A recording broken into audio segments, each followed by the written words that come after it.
안녕하세요. 이제 명상단체 수선제 유니버스 마지막 단계에 도달했습니다. 본래 이 영상 후에 에필로그 영상까지 준비했는데 이 영상만으로 마무리를 하려고 합니다. 이미 해산까지 한 단체에 대해서 길게 이야기할 필요가 없다고 여겨서 그렇습니다. 오늘은 문하영 선생이 했던 수행과 문하영 선생이 제자들에게 제시했던 수행법에 대해서 이야기하고 단전호흡이 얼마나 몸에 좋지 않은지도 밝히려고 합니다. 40대 중반 이상의 한국 남성들은 알게 모르게 단전호흡이라는 잘못된 호흡에 노출되어서 건강한 호흡을 잃어버렸습니다.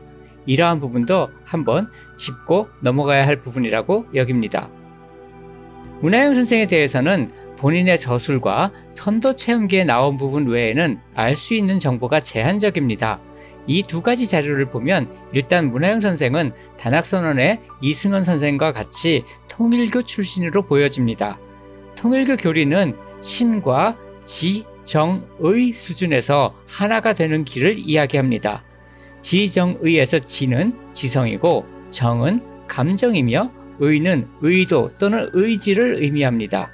신의 지성과 감정과 의도가 나에게 있다는 깨달음이 곧 구원이라는 이야기지요. 이를 신인의 일치라고 합니다. 단학선언에서도 수선제에서도 이러한 통일교 교리와 같은 내용이 어느 정도 내재되어 있습니다. 이승현 선생의 깨달음에는 다분히 신기와 유관된 것처럼 보이는 것들이 있습니다. 수행 과정에서 모악산으로 가라고 했다는 이야기라든지 이런 부분들은 비일상적인 체험이었던 것이죠. 이승헌 선생은 여기에 환단고기 등의 유사 역사학을 전면에 내세우게 됩니다. 현재는 자기 개발을 내세운 뉴에이지 성향 단체로 바뀌었다고 보여지고요. 이러한 단학선언에서 문하영 선생은 수행보다는 영능력에 치중된 그러한 수행을 한 걸로 보여집니다. 저한테 있어서 영능력이란 것의 뜻은 일반적이지 않은 특이한 종교적 신념을 의미합니다. 문하영 선생의 경우는 신선계가 존재하고 거기에 신선이 있었으며 그 신선이 뭐가 아쉬운 건지는 잘 모르겠는데 사람들을 가르치려고 안달이 나 있다라고 믿는 그런 입증 불가의 종교적 신념을 말합니다. 초창기 단학선언에서 좋은 수련법은 딱 하나입니다. 바로 와공 2번, 3번, 4번 그리고 좌공 7번, 8번입니다. 이걸 한 가지라고 한 것은 똑같이 코어 단련법이라고 생각되기에 그렇습니다. 물론 그 당시에 좋은 그런 훈련법이라는 것이지 현대에도 좋은 것은 아닙니다. 현대에는 상당히 좋은 코어 단련법들이 많이 있기 때문에 굳이 이런 행법을 배울 필요는 없습니다. 문하영 선생은 와공을 했지만 얻는 것이 없고 너무 힘들었었다고 이야기합니다. 아마도 이것은 단학선언의 코어 단련법이었다고 보여지고 그러니까 힘든 것이 당연합니다. 이러한 것은 힘든 단계를 거쳐야 단련이 되는데 정신세계의 감흥에 너무 심취했기 때문에 이러한 단련법의 의미를 찾지 못한 듯 합니다. 그 다음에는 오행상식의 호흡법을 어느 정도 했던 것으로 보여집니다. 마지막으로 현묘지도의 신법을 배웠지만 집중력의 문제인지 어떤 문제인지 크게 성과를 얻지 못한 것으로 보여지고 있고요. 수선제 공부에서는 호흡법을 내세우고 있습니다. 일상사용이라고 말하는 분에 의하면 이 호흡법은 연정원 방식의 호흡법에 가깝지 않을까 합니다. 하지만 이 호흡법도 1분을 하려면 오랜 기간의 수련이 필요해서 성취하지는 못한 것으로 보여집니다. 다만 단학선언의 자발동공인 저절로 춤을 추는 단무나 약간 무술 동작 비슷하게 나온 단공 이런 것들은 잘 하셨던 것 같습니다. 그러므로 문하영 선생은 오직 선계의 스승이라는 분들과 교류하는 영능력만 그렇게 있었던 분으로 보여집니다. 수행자라기보다는 영능력자에 가까운 것으로 여겨지고 있는 것이죠. 앞서 말한 호흡법인 연정원의 연진조식은 16개 글자로 표현됩니다. 연진조식 16자결 또는 연진조식 8자결과 4구계 이런 식으로 이야기되는데 그 내용을 살펴보면 그냥 부드럽고 가늘고 고르고 고요하게 이어지면서 천천히 깊고 길게 초시계를 보면서 호흡을 늘려서 들숨 30초, 날숨 30초를 만들라는 이야기입니다. 다음으로는 하지 말라는 것들이 있는데, 이것이 소리 나지 않게 하고 거칠지 않게 하고, 이게 호흡이 약간 매끄러워지도록 일부러 거기 숨에 숨을 더하는 그런 중첩된 방식의 호흡을 하지 말고, 이렇게 돌아다니는 거, 걸어서 엄벙덤벙 돌아다니는 것처럼 숨이 출렁거리지 않게 하라는 이야기입니다. 그냥 숨 살살 쉬라는 이야기입니다. 단전호흡은 하복부로 숨을 쉬는 것입니다. 기해건 관원이건 성문이건 일단 하복부 호흡입니다. 많은 경우 복식 호흡이 몸에서부터고 합니다. 이 말은 정말 맞는 말입니다. 하지만 복식 호흡은 상복부와 흉곽을 팽창시키는 것입니다. 당연히 어깨를 들썩거리는 흉식 호흡은 좋지 않습니다. 하지만 아랫배를 볼록볼록 나오게 하는 단전호흡도 나쁜 호흡법인 것에는 변함이 없습니다. 물리치료사들은 40대 이상의 남성이 오면 호흡법을 다시 가르쳐야 한다고 말합니다. 보통 눕게 해서 1부터 1000까지 빠르게 숫자를 세라고 합니다. 이렇게 숫자를 세다 보면 숨이 차서 하고 숨을 들여마시게 되는데, 이때가 올바른 복식 호흡이 일어나는 것입니다. 흉곽과 상복부가 팽창되는 것이죠. 그만큼 단전호흡이 자신도 모르게 일상화가 되어서 횡격막이 망가진 경우가 많습니다. 안반수의경에 나오는 호흡법은 숨을 세거나 숨과 함께하는 그러한 호흡법입니다. 이때 가장 중요한 것은 숨을 살살 쉬려 하지 않고 내버려 두는 것입니다. 자꾸 호흡에 뭔가를 하려 하기에 이러한 좋은 호흡 수련법이 단전호흡이나 조식법 이런 것으로 오염되어 버립니다. 숨을 멈추는 지식호흡이 나쁘다고 하는데, 고중량 훈련 시에 호흡을 멈추지만 다들 오히려 일반인들보다 건강합니다. 특수 목적의 호흡법을 잠깐 사용하는 것은 괜찮지만, 그런 것이 아니라면 호흡은 짧으면 짧은 대로, 거칠면 거친 대로 그대로 내버려 두는 것이 가장 좋은 자연 호흡인 것입니다. 우리나라 선도 수행은 다음 5가지로 나아갑니다. 이렇게 정형화된 이유는 우리나라 선도 수행의 대부분이 일본인 선도가 다카우지 소이치로의 서적에 영향을 많이 받아서 그렇습니다.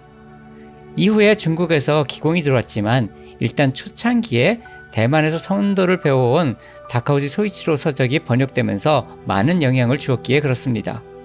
실제 선도 수행은 상당히 다양한 방식이 전해오지만, 우리나라에서는 오직 자신들이 아는 방식이 아니면 다 배척을 하기 때문에 이 5가지 순서만을 고집하고 있습니다. 일단 이 5가지는 각각 목표하는 바가 있습니다. 연기 축기는 몸과 마음의 준비를 하는 과정이고요. 연정화기는 건강을 얻기 위한 것이고, 연기화시는 총명해지기 위한 것이며, 연신환원은 현존을 깨닫는 것이고, 연화합도에서 통찰로서 이 세상을 살아가는 그러한 것을 알게 되는 이러한 과정이 됩니다. 연기축기에서 연기란 자신을 단련한다는 것이고, 축기는 기초공사를 한다는 의미입니다. 많은 경우 축기를 기운을 축적한다는 것으로 오해하는데, 본래 한자 자체가 기운 기자를 쓰는 것이 아니라 기반 기자를 쓰고 있습니다. 축기는 주로 몸과 관련이 되며, 이는 운동과 식이요법입니다. 연기는 자신의 마음과 인생관을 말하는 것이며, 순한 라이프 스타일과 건강한 정신 상태를 말하는 것이죠. 운동은 기본적으로 코어를 단련해야 하기 때문에 필라테스를 권합니다. 이상한 수련법, 행공법, 태극권 이런 거 절대 하지 말고요. 필라테스를 3년 정도 꾸준히 하면 기운이 위로되는 상기증도 사라지고 상당히 건강해집니다.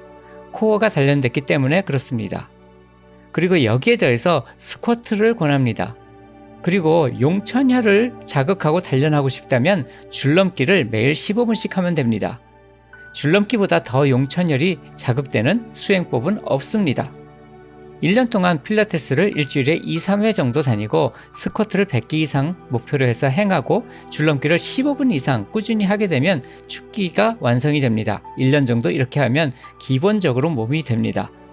여기에 더해서 식이요법으로 탄수화물 섭취를 좀 줄이고, 6시 이후에 금식을 하는 간헐적 단식을 하면서 필수 보충제를 복용하게 되면 충분히 건강을 찾을 수 있습니다.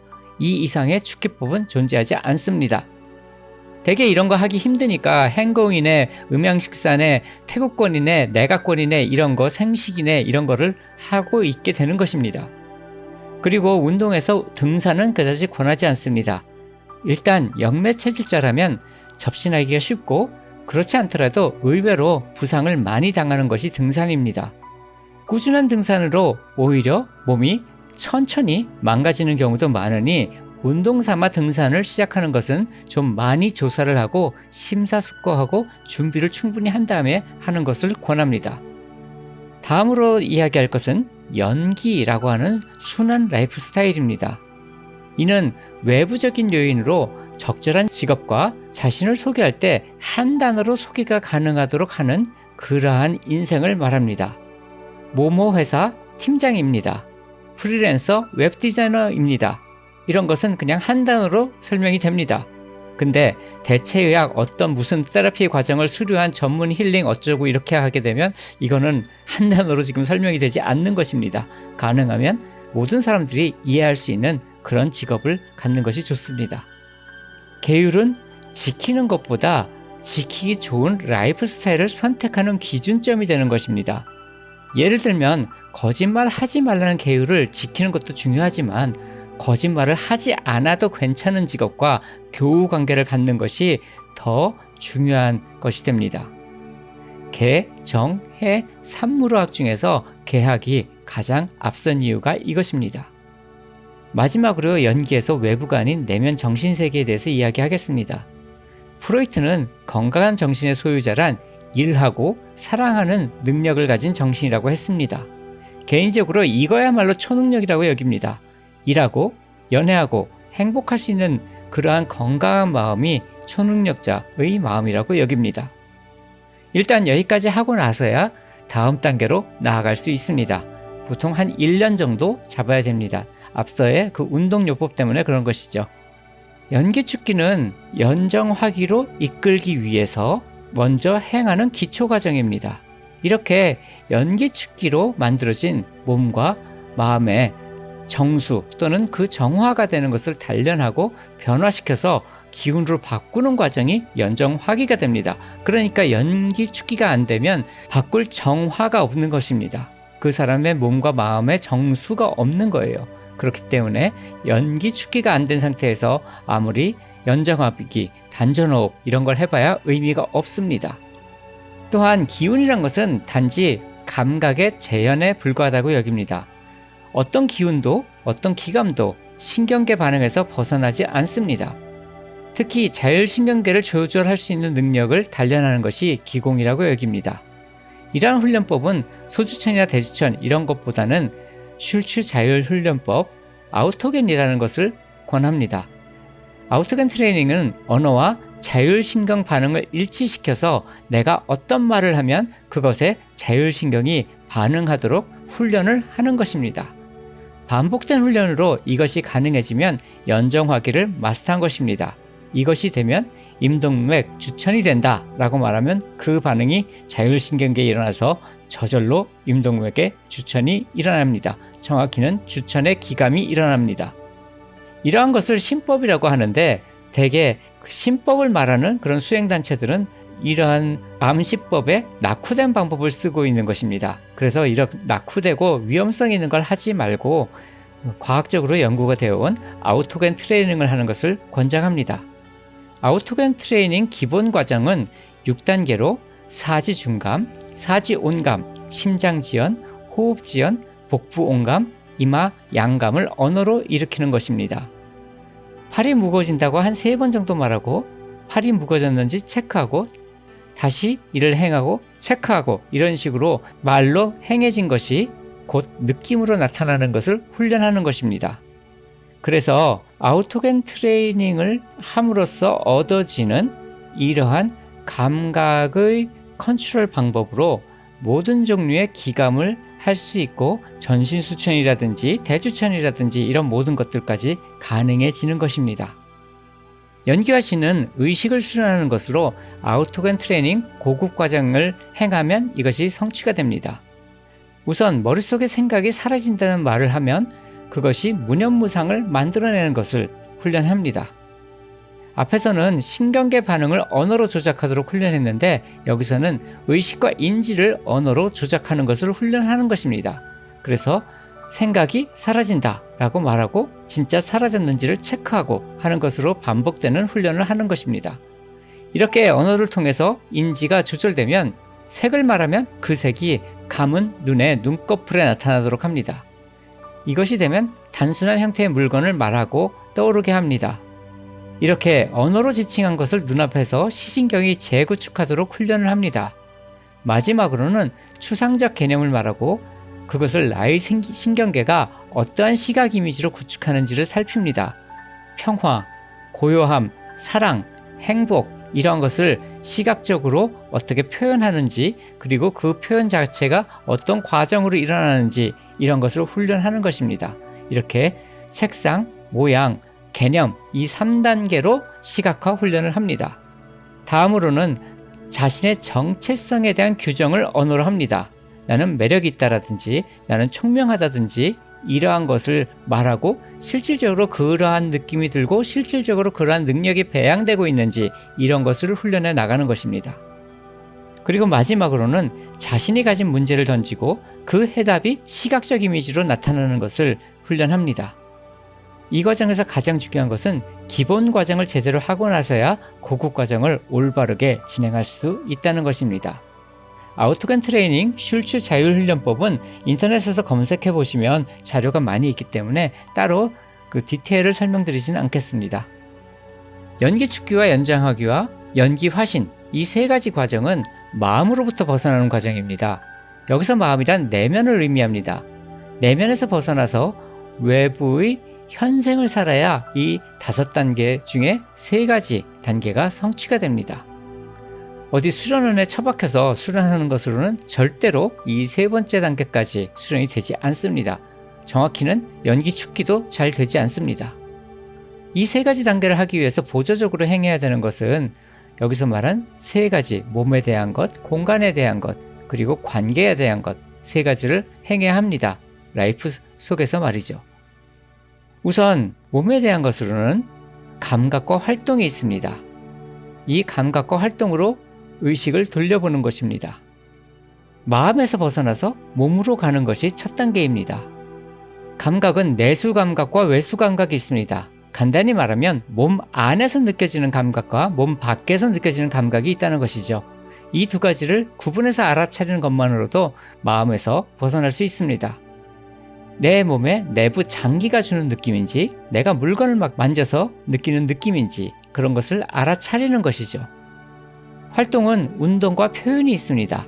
운동 중에서도 다른 사람과 함께하거나 운동기구들을 활용하는 그러한 활동이 좋습니다. 내면에서 나 혼자 잘하는 것으로부터 벗어나서 외부에서 주는 자극에 대처하는 힘을 뇌신경계에서 각인할 수 있게 되는 것입니다. 다음으로 공간을 바꿔서 경험을 하는 것입니다. 공간은 자연물과 인공물과 가상세계가 있습니다. 이를 골고루 돌아가면서 방문해보는 것입니다. 여기서 가상세계는 머릿속에 상상으로 그리는 세계입니다.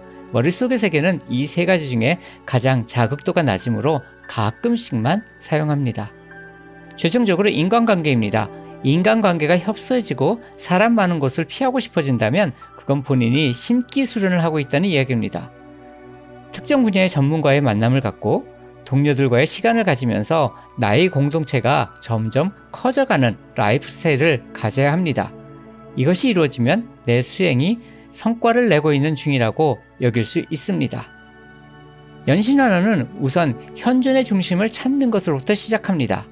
이는 정신 차리고 눈꺼풀을 절반 정도 뜬 후에 그 눈꺼풀을 보고 있는 나는 어디에 있는지 스스로에게 물어보는 것으로 시작합니다.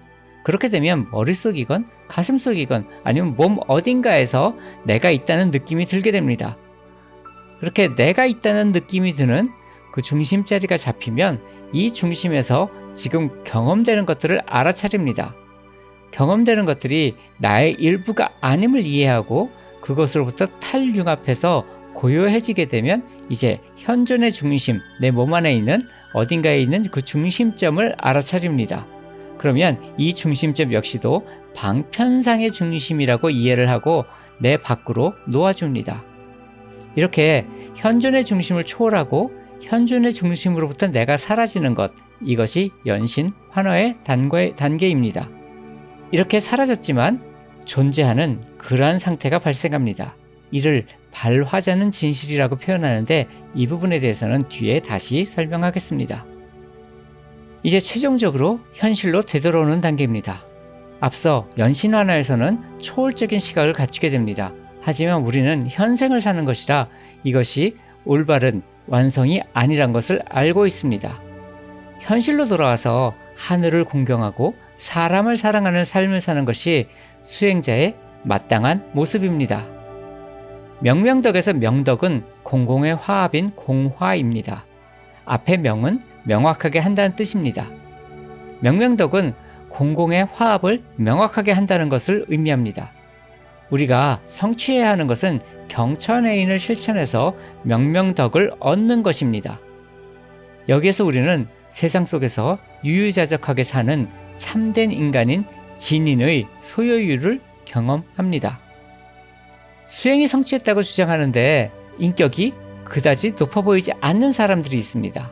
실제로 켄 윌버는 성취와 인격이 별개라고 이야기합니다. 그리고 이러한 성취의 단계를 발달 심리학 과정으로 풀어놓았습니다. 원시인들의 마음은 아이의 마음과 유사합니다. 그들은 세상이 나의 반영이라고 여깁니다. 비가 오는 것은 내가 슬퍼서이고 해가 뜨는 것은 내 마음이 빛나서라고 여깁니다. 대개 중2병이라고도 말하는 그런 정도 수준의 마음입니다. 많은 수행자들이 이 레벨에 머뭅니다. 아까 말한 것처럼 성취와 이 인격 자체는 별개입니다. 성취가 높아도 인격이 이 수준인 사람들은 이 수준의 성취가 될 수밖에 없습니다. 그들의 깨달음은 자신의 마음이 우주라는 깨달음입니다. 하지만 이는 유아기의 원시시대 유인원 수준의 깨달음이 됩니다. 여기서 한 단계 더 발전하면 혈연 중심의 시적사회의 깨달음이 옵니다. 여기서는 신비능력이나 개운술이나 이런 것이 실제로 작동한다고 착각을 하는 시기입니다. 그래서 그러한 힘을 발휘하는 초월적인 지성 또는 초월적인 수행법, 초월적인 어떤 그 무엇이 있다고 봅니다. 그리고 그 대상은 내가 무언가 할 때 그 대가로 그 힘을 준다고 여깁니다. 내가 수행을 하면 무언가 능력이 생긴다든지 또는 어떤 성취를 얻는다든지 이런 것들이 다 이 단계의 레벨을 말합니다. 기도를 하면 그것이 이루어진다든지 이런 것들이 처음 말을 배운 2살, 3살 정도 수준의 아이가 얻는 그런 깨달음인 것이죠. 부적사회에 이르면 앞서 시적사회에서 혈연적으로 믿고 있었던 것들을 넘어서서 권력이라는 강제력을 활용하게 됩니다. 그래서 내 능력 또는 내가 모신 신의 능력 이런 것이 더 출중하다 이런 걸 가지고 싸우게 됩니다. 우리 종교의 깨달음 또는 우리 수행법의 깨달음, 통찰 이런 것이 더 뛰어나다 이런 수준의 깨달음이 난무하는 상태입니다. 대개 7살 내외의 의식 상태입니다. 다음으로 봉건사회에 들면 초월적인 힘이 어떤 법칙으로 이루어지는지가 대상이 됩니다. 그래서 그 법칙을 지키는 것이 중요하다고 여겨집니다. 방위의 힘이라든지 시간의 흐름이라든지 아니면 어떤 깨달음의 통찰의 힘이라든지 어떤 변화하는 법칙 이러한 그 작동되는 원리에 해당하는 법칙이 통찰의 대상이 됩니다. 그래서 앞에서는 권력으로 타인을 탄압한다면 뒤에서는 교리, 계율, 수행 방법 이런 걸로 타인을 단죄하는 그런 상태가 되는 것입니다. 근대 시대에 이르면 보통 한 20대, 30대 정도 나이라고 볼 수 있습니다. 합리적인 신앙을 갖게 되는 것이죠. 섭리라고 하는 것은 우리의 문화적인 세계와 개인의 심리적인 세계를 구분을 해서 말하는 것입니다. 깨달음은 전적으로 정신세계의 일이고 이는 각자 주관적으로 체험하는 것으로 느낍니다. 그리고 이것은 절대로 객관적인 외부 현실에 영향을 미치지 못한다고 봅니다.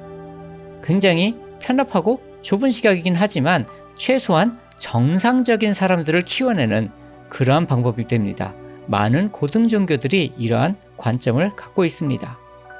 다음 단계는 포스트 모던 시대이며 진리는 다원적이기에 산 꼭대기에 오르는 길이 각각 다를 뿐 산 꼭대기에서 모두가 만나게 된다고 여기는 것입니다.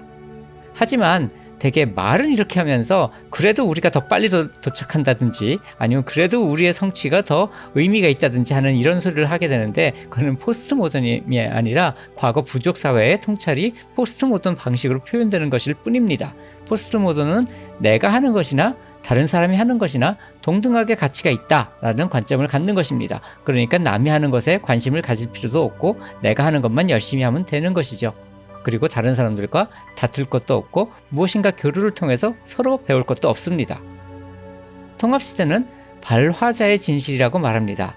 어떤 사람이 나는 거짓말쟁이입니다 라고 말했을 때 그가 말한 그 자신이 거짓말쟁이라는 그 말 자체, 그 언어 자체, 그것이 거짓말이라면 그가 지금 현재도 거짓말을 하는 것이 됐기 때문에 나는 거짓말쟁이입니다라는 말이 거짓이 되니까 거짓말쟁이가 아닙니다라는 말이 돼서 이 사람의 말한 내용 자체가 허망해져 버립니다. 그렇기에 저 말이 의미를 갖기 위해서는 그 말을 말하는 자, 발화자가 하는 것은 진실이어야 하는 것입니다. 이것을 판 밖에서는 진실이고 판 안에서는 거짓이 된다고 말하는 것입니다. 그래서 이를 절대적 진리는 없다는 절대적 진리라고 합니다. 2단계에서 무아 또는 비아가 참나라는 그러한 말을 하게 되는 것입니다. 연신환어 단계를 의미합니다. 초통합 시대는 모든 것은 각자의 관점에서 참일 수 있지만 타인의 관점에서는 거짓일 수 있다는 다원성과 그렇게 절대적 진리는 없다는 절대 진리가 통합되는 관계입니다. 통합시대의 깨달음을 투리아라고 하고 초통합시대의 깨달음을 투리아 티타라고 합니다. 이는 불이원론 또는 비이원성 이렇게 말을 합니다. 연화합도의 단계인 것입니다. 이렇게 해서 어떤 수행이 올바른 도교 수행인지에 대해서 개인적인 견해까지 모두 밝혔습니다. 앞으로는 엄신이 전했다는 특이공론 기공을 소개하고 밀종 기공인 해룡공에 대해서 이야기를 나눠보도록 하겠습니다. 가장 앞서 이야기한 그대로 나는 수행자가 아니므로 수행 자체에 대해서는 질문을 받지 않습니다. 단지 정보만 전달할 뿐입니다. 그래서 수행 관련해서는 서로 간의 시간 낭비가 될 뿐이므로 어떠한 교류도 원하지 않습니다. 이 영상에서 취할 부분만 취하시고 버릴 부분은 버려주시면 감사하겠습니다. 그럼 수선제 시리즈 이것으로 모두 마치겠습니다. 감사합니다.